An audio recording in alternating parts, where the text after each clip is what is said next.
Welcome to Life and DNA with Amanda Renee. Today we're going to talk about my trip to Scotfest and all that entailed and get a little more into the family mystery. Let's get started. Hey everyone, it's Amanda. Today I wanted to talk about my husband and I going to Scotfest first, and then I'll get into a little more on the family mystery that I've been working on. First off, to get ready for Scotfest, we had to buy kilts, and that was fun. My husband actually wore his, and he ordered a sporin. I think that's how it's pronounced. Someone correct me if I'm wrong. With the little pouch thing in the front, he wore that. And let's see, when we got to our hotel, was a sponsored hotel, so it had a shuttle, thankfully, because I saw the shuttle coming from the other parking lots, and we had like 2 other people on the shuttle with us, and they had lines and lines of people waiting on those shuttles. So I'm so thankful we got a hotel. We arrived, and it was on a big open lawn area in Broken Arrow. It was really pretty. Part of it had a little pond and some trees, and they had a bunch of the bagpipe marching bands practicing and performing over there. We got to see a little bit of that. And there were a lot of vendors. They had the Highland Games and some rugby going on the opposite end of the field. And that was fun to watch. We were there the day that the women were competing, and then they had like the Class A men doing some things. So like they had a pyramid-shaped weight that the men would have to grab with both hands and swing around and try to throw. And I don't know how much that thing weighed, but these big, strong men were not getting it very far. So it had to have been pretty heavy.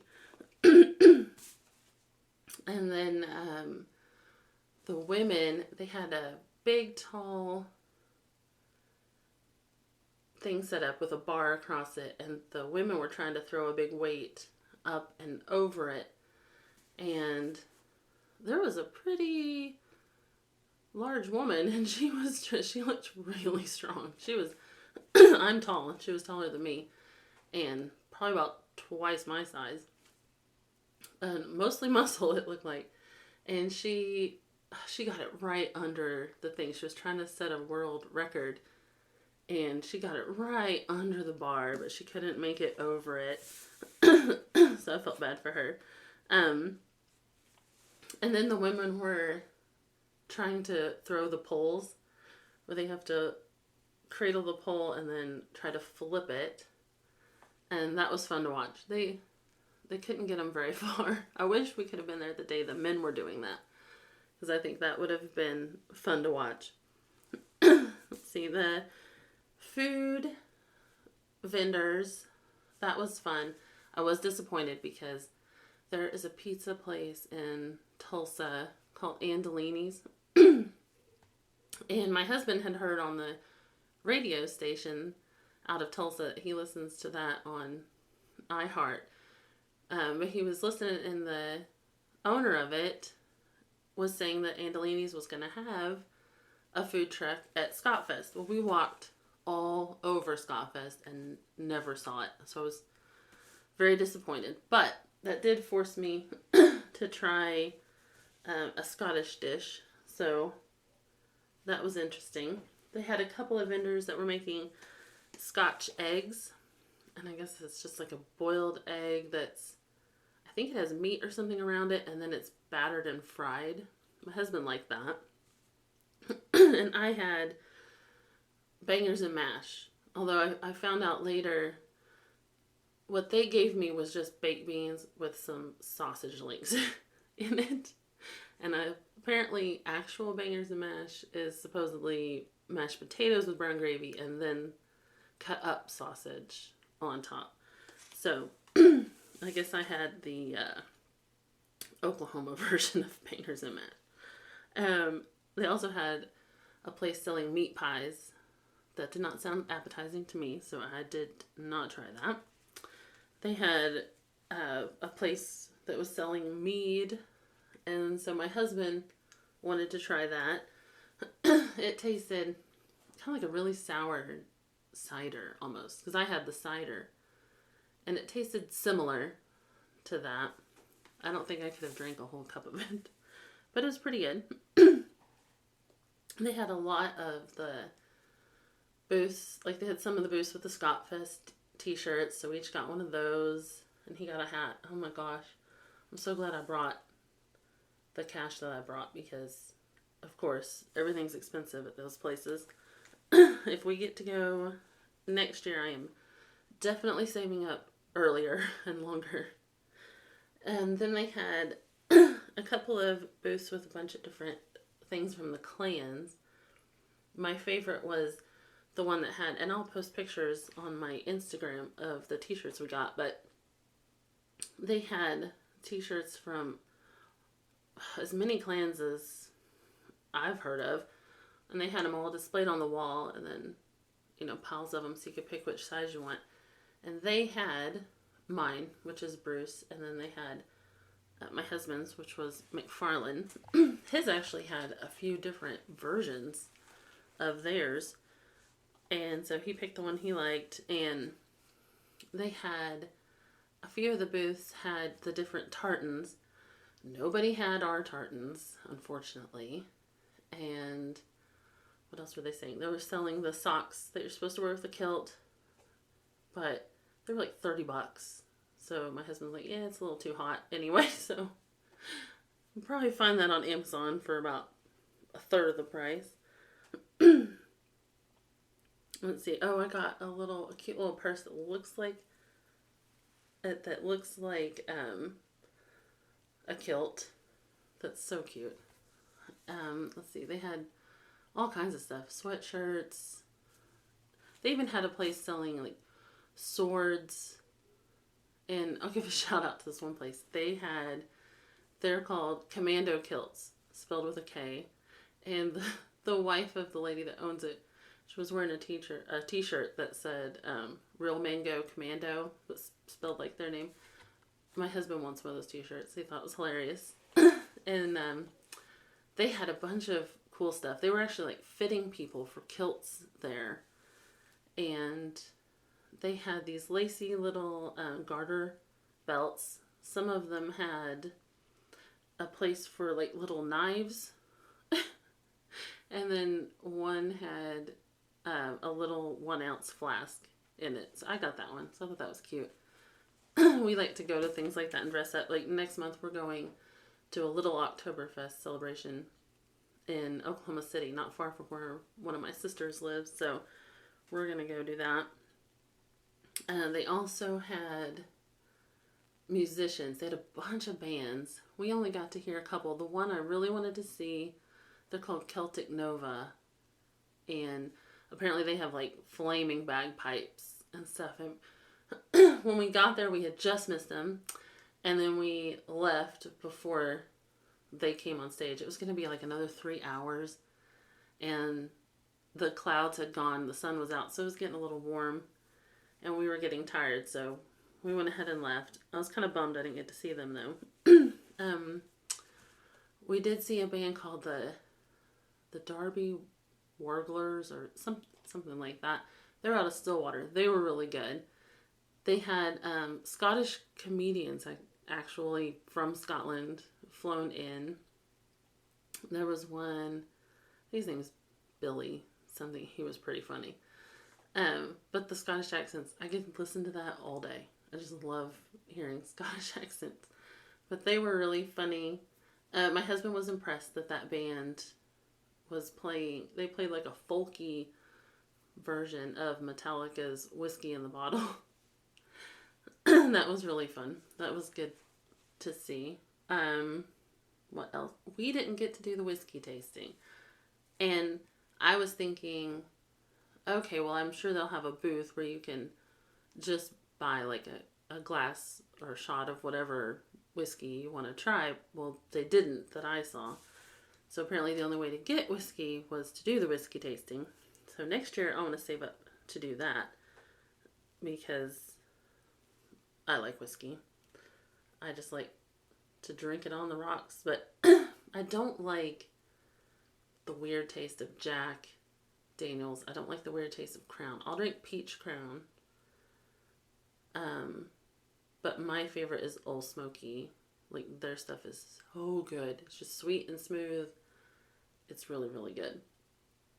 And then my husband discovered one. It's apparently they have some Elvis whiskey. There's like 3 different flavors. And this one's Midnight Snack. And it's supposed to be banana, peanut butter, and bacon, based off of the snack that Elvis liked. And you taste it, and you really do. You first taste the banana.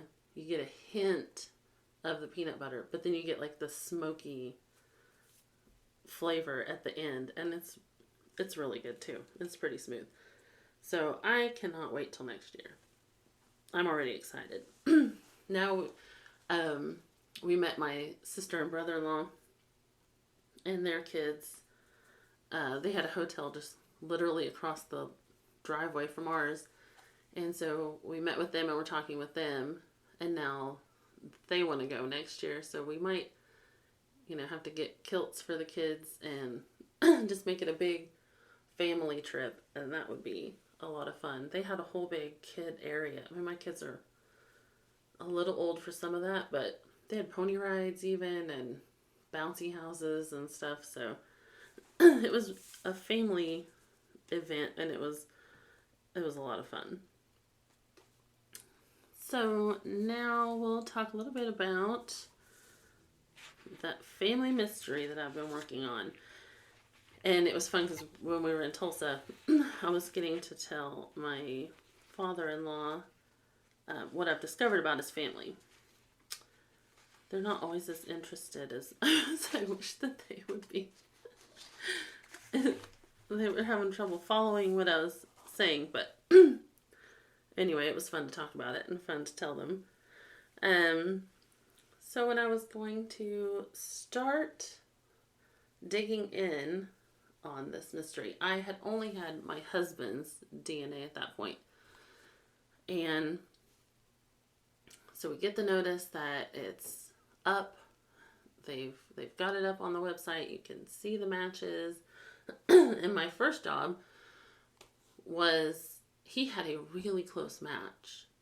And it ended up being his great aunt, his grandmother's sister, one of the ones that I had met. But because it was her real name, they both go by nicknames. And it was her real name, so I still don't know for sure which sister it is. But her DNA was on there. That was a huge help because she is from the side that has the mystery, and that's what I needed. He had a few other ones that it took me a minute to figure out who they were. His cousin's son was on there, and I had to figure that out. So initially, it's just figuring out who the top matches are, what side they're on. Once I established who the great aunt was, then I could click on her page and it'll have a tab that says shared matches. So any matches that he shared with her, I could mark as being on his, paternal grandmother's side. So I had to come up with different colors and label them. So I started out broad at first and just mom and dad's side. So she would be dad's side. So I labeled all the shared matches with her, which let me tell you, there is not a select all button. And a lot of people have requested from Ancestry to get a select all button, but they don't have it yet. So you have to click every single match all the way down. That takes a while when you very first get it started. And mark them all as dad's side and paternal grandmother's side. And then I would go to the next one. And at that point, he didn't really have any super close matches on his mom's side. But I knew whoever didn't match. And then there was, with his last name, there was a close match. It ended up being like a first cousin once removed or something like that. It was pretty close. And so I knew, okay, well, that's his dad's side and paternal grandfather's side. So I got to mark all of the shared matches with that one. And then there were a couple that I could figure out were his mom's side. So then I could mark all the maternal side. I knew at least her, maiden name and all of that. She had a lot of siblings. And fun fact, while doing all of this research, I found more than one, I think maybe 3 half siblings that she had. I think she knew about one of them. I'm not sure about the other 2. And my husband and her don't talk, so I haven't been able to tell her about that. But there was like a half brother, 2 half sisters that my husband and I had no clue about. And so I've actually been in contact with some of them. With the half brother, he had already passed, but I was in contact with one of his children to figure out the connection. Let me tell you, if you can get somebody to message you back, you can get a ton of information. A lot of people either they just did the DNA for the ethnicity breakdown. That's all they wanted to know. So they don't put a tree in. Oh my gosh, it should be a crime, because you put your family tree in at least to your grandparents' level or great grandparents. Oh my goodness, it's such a help. So I figured out between who was his mother's side, who was his father's side, and then there were several matches. We had no clue, couldn't place them. And that's when I started labeling them with a color that said like mystery side. And it didn't take me but a few months to figure out, okay, well, this set of mystery people match each other, and then this set. And what's fun to me, because I like mysteries, right now even though I have figured out who I believe his mom is and who I believe his dad is, I have another set of mystery people that I have yet to plug in. And the bad thing is, the hard thing is that most of them don't have trees, or they have private trees and won't message me back to answer my questions. So when I would hit something like that, that's when you do like a little bit of digging on the internet.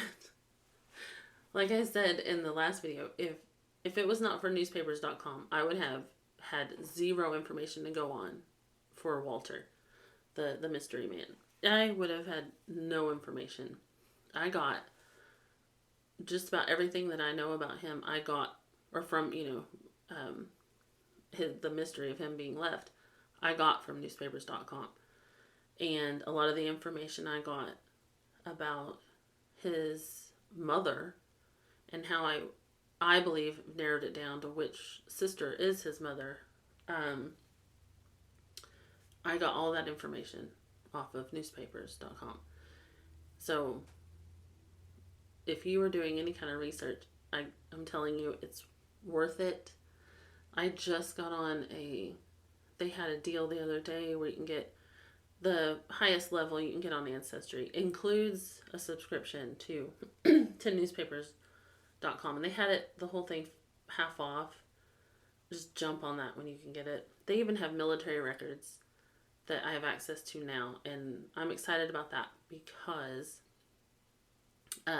Walter actually was in the military. And I'd like to be able to find information about that. And I have a great grandfather who got a Purple Star in, I believe it's World War One, and I want to know more about his military career. So when you see those sales on Ancestry, jump on them because it's definitely worth it. If you're trying to solve a mystery, the extra things the extra websites you can look on are very, very helpful. And sometimes when it came to, a lot of times people have their real name once you kind of drill down to their actual information on the DNA match. A lot of times they'll have a nickname, or it's their email name or something like that just next to the DNA match. But if you click on it and then go to their actual spot, I even had one that she had a whole bio written about her, and I still haven't been able to place where she fits in the family tree yet, but she had a lot of information on there, and that's really helpful. Well, not everyone does that, but a lot of them do. Some of them have their real name. Also uploading.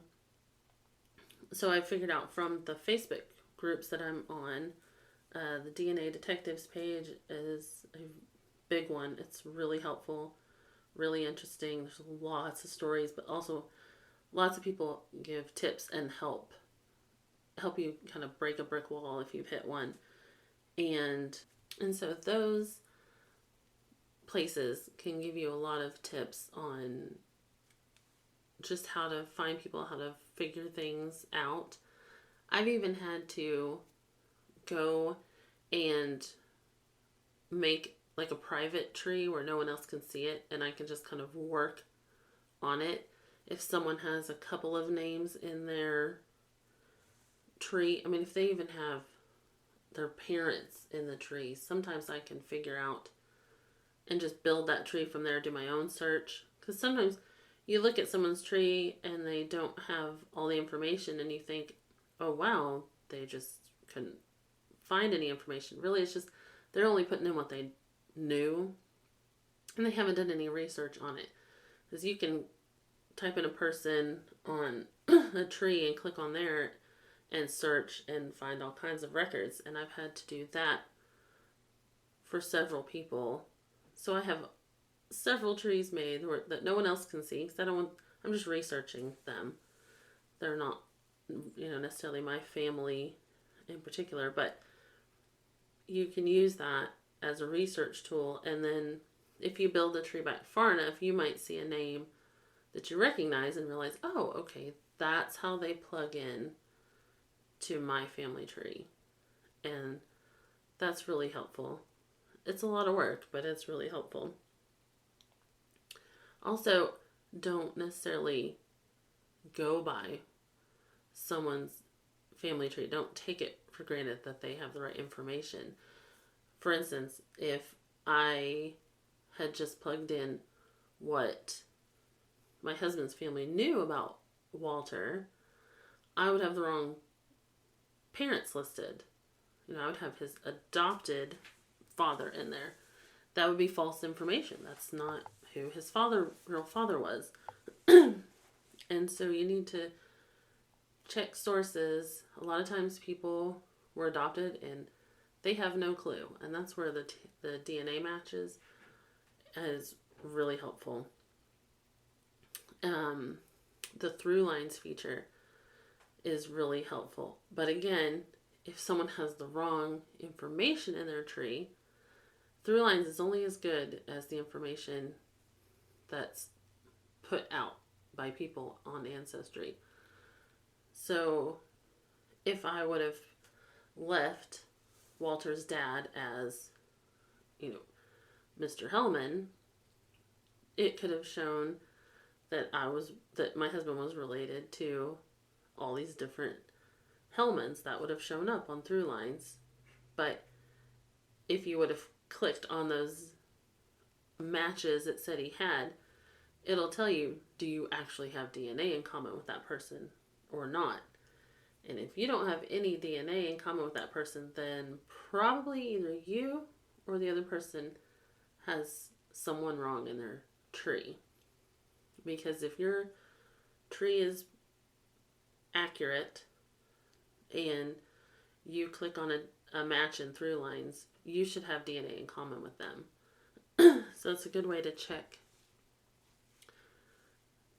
where you might have something off, where you might have maybe someone that was adopted that you didn't know about, is double checking each of those DNA matches that shows up there.